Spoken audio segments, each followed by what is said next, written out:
Na kwenzetu wale ambao wako hapa, munakuja munadanganywa ati boda boda serikali haitaki. Sisi hatuna shida na mfanyabiashara wa haki.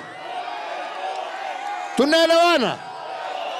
Na hivi karibuni tutakuwa na mkutano na nyinyi vijana wa boda boda.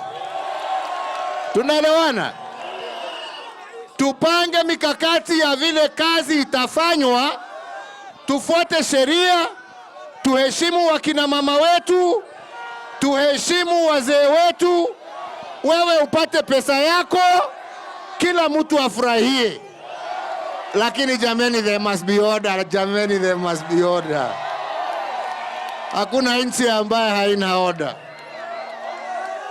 Kwa hivyo, wale ambao wanataka kutumia mambo haya for cheap politics, tafadhali njooni tufanye kazi ambayo itasaidia hawa vijana wawe na biashara ya kudumu. Ama wasemaje wewe ndugu yangu?